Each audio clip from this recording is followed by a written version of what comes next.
Donc on va s'intéresser à cette petite base de données app et donc évidemment PSQL dash users user et je vais mettre post gré, c'est ce que j'ai comme données post gré, pardon, hop.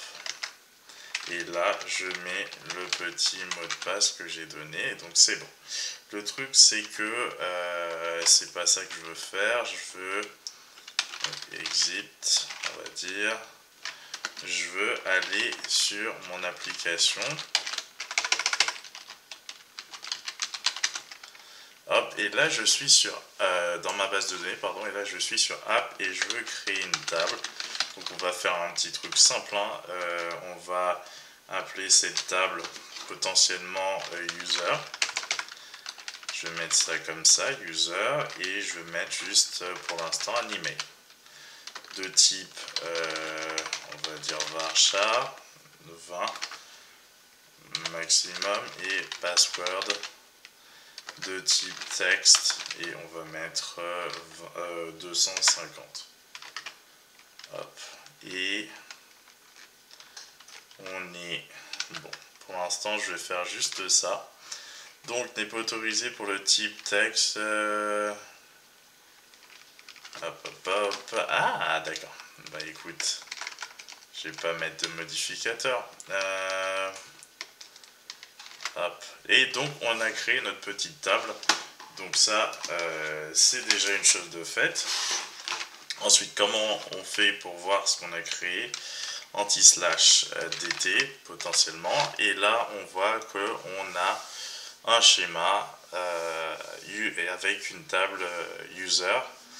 Et effectivement, si on veut effectivement voir les choses plus en détail, on potentiellement peut faire un petit select all. Alors ça c'est une façon de procéder, mais étant donné qu'il n'y aura rien dans le tableau, all from users, user plutôt, j'ai mis ça au... Et il n'y a absolument rien, mais on peut voir qu'il y a deux informations, email et password à l'intérieur de cette table. Donc ça c'était plutôt tranquille, on n'a pas vu de choses très intéressantes. On peut effectivement faire un anti-slash aussi avec H pour regarder les petites choses qu'on peut faire. On peut altérer peut-être une table, donc on regarde un peu ce qu'on peut faire, on descend, hein, parce que là si vous regardez bien, alors en l'occurrence je veux descendre, alter, on va voir si on peut altérer une table. On peut l'altérer, donc c'est bien. Alter table, drop table, on va essayer de la dropper plutôt. Et ce que je fais, c'est, on va essayer de la dropper, drop table, et on l'a appelé user, tout simplement. On va voir si ça fonctionne, on l'a droppé. Et là, on va à nouveau la créer, create table. Et ce qu'on va faire, hop, user, et là on va ajouter first name type text pour aller un peu plus vite, last name type text,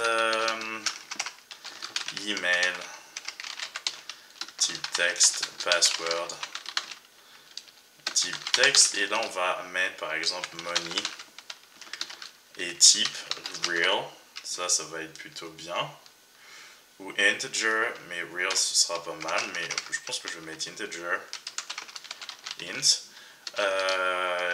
date, on va mettre une petite date de type date, donc ça va pas mettre, ça va être plutôt cool, et voilà, là on va créer. Donc le type test, ah oui j'ai mal écrit un truc, là j'ai mis test, ok.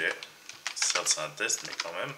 On a créé notre table et là on va un peu voir ce qu'on a fait et là on peut voir plusieurs informations, first name, last name, email, password, money, date.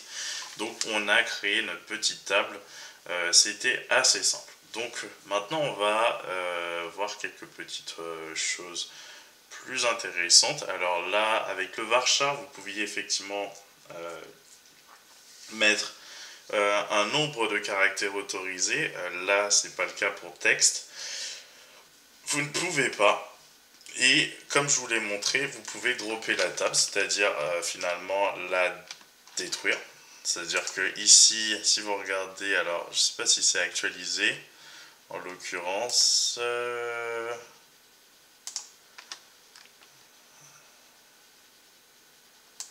oui, actualisé. Et là, si on regarde bien, on va essayer de voir ce qu'on a créé et on va potentiellement dans extension event trigger catalog cast schéma